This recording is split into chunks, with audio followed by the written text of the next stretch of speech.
Hello, my name is Chris Rosenrod. I'm the chairman of the Messaging, Malware, and Mobile Anti-Abuse Working Group.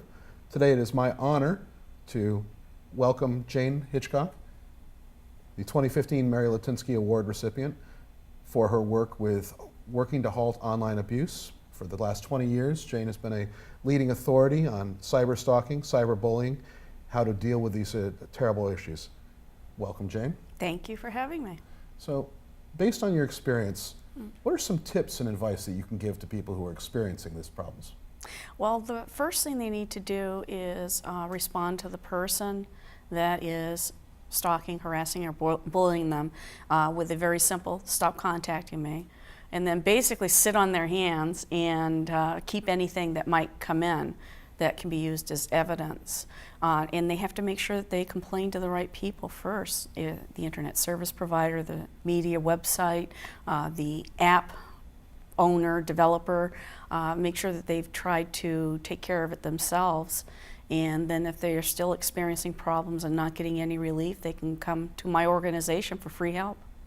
So you talk about coming to your organization. How might somebody do that? They can go to haltabuse.org. And there's a big need help at the very top corner of the website. And once they go there, we have steps to follow, and pretty much what I just said, on trying to resolve it yourself. And then the last one is a questionnaire that they fill out. They are assigned an advocate from our organization that will help them try and resolve the situation.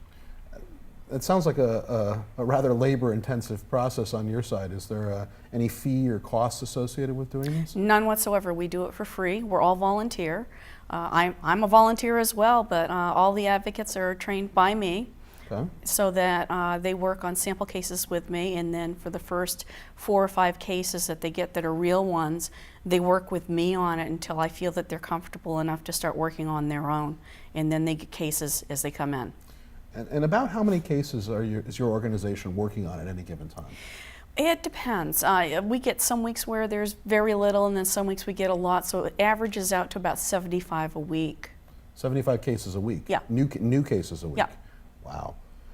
Is there any sort of standard case, or do they cross the gambit? No standard case. Every one of them is different. Some will have similarities. Okay. If it's like an X, or if it's an eBay transaction gone wrong, there's some similarities to it, and then usually it kind of diverges from there, and each one is really kind of unique. Okay. Is there any special advice that you would give for some of the younger people out there who might be experiencing some of these issues? I think the hardest thing is to convince them to not defend themselves, because especially with kids and teens, they want to respond to the bully and say, why are you doing this to me? Stop doing this to me, and et cetera, et cetera. And we have to coach them to not do that and send that one stop contacting me message however they're being contacted. And then really it's so hard for them not to defend themselves, because they can see how mean these bullies can be, and it's just frustrating for them. And that's why we encourage them to try and find someone to talk to, whether it's their parents, somebody at the school, or some other adult, or go to our website and they can fill out our questionnaire. And if they're not comfortable with that, we have Phoebe the cybercrime dog. She's my Siberian Husky, and she actually has a comment form on the website. She also has her own Facebook profile, and she has a Twitter account. And we encourage kids and teens to try and find some way to talk to somebody.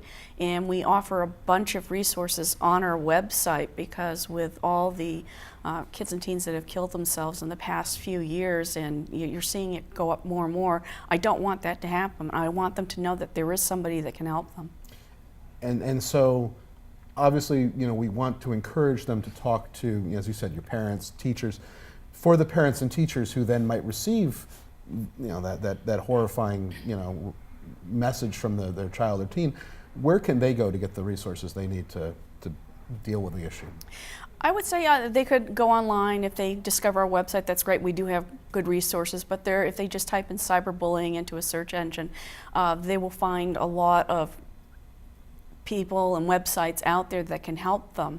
I think the biggest thing, though, that parents have to understand is that their child is afraid to come to them because they think that they're going to be punished, and the parent is going to say, well, we're taking you off the internet, we're taking your cell phone away. They're afraid they're going to be punished, when parents have to realize that they can't freak out when their child comes to them for help, and they need to be open and listen to them and work with them. And if they have to go to the school and say, we know who is doing this, what can you do to help us? And if need be, and they have to go to local police, you know, they can do that, and they should do that. Kind of walk me through what you would suggest or recommend to a parent to sort of that escalation process, because, you know, I would imagine going to the police is going to be one of the sort of the last steps. Yes. How do they get to that? First thing they have to do is what I suggested is, you know, have their child send the please stop contacting me. Keep track of any further bullying or harassment that comes in. Put it in a separate file, print it out, you know, have the evidence available. If they feel that they need to go to the school, they should go to the school first. They shouldn't confront the bully's parents right away. They should see what the school can do, and then if need be, then they can go to the bully's parents and say, look, your son or your daughter is doing this to my son or daughter. Can we try and do something to make this stop? Right. And sometimes that doesn't work out too well. And if it continues and the school does nothing, and the bully's parents do nothing, and then they should approach their local police and say, look, this is escalating. My child told this person to stop. They haven't stopped. And a lot of the times the online bullying will go offline. And there was one gentleman I was talking to, and he said that his son had rocks thrown at him, and the school still did nothing. And he ended up going to the state police, which is a little drastic. The local police are probably the first ones to go to, but even though he didn't file a formal complaint, it still got the attention of the bully and the bully's parents, and it stopped. So sometimes you do have to go that far. Got it. So one of the things you mentioned there is you were talking about, you know, you have to talk to the bully's parents, you know, his or her parents. Mm-hmm. And certainly the stereotype of the bully is let's be honest, it's male. Yep. And the stereotype of the bullying victim typically is female. What sort of demographics and you know,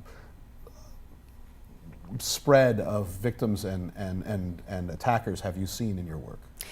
Honestly, females can be just as big a bully as a male can, and you get a lot of boys that are bullied. Okay. By females as well as males.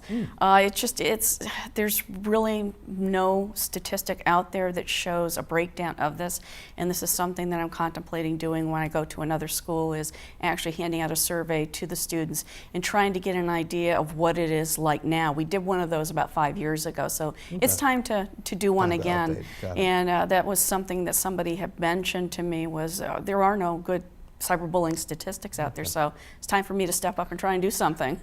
Good. Are there statistics for the more of adult on adult type of activities, or? Yeah, we have them up on our website. Okay. We've been calculating statistics since 2000, okay, and we are going to be putting up our 2014 statistics, I'm hoping by the end of this month or early March. Got it. So are there any sort of trends that you're seeing in those areas? We're seeing a lot more women being harassers. We're having more men coming to us as victims.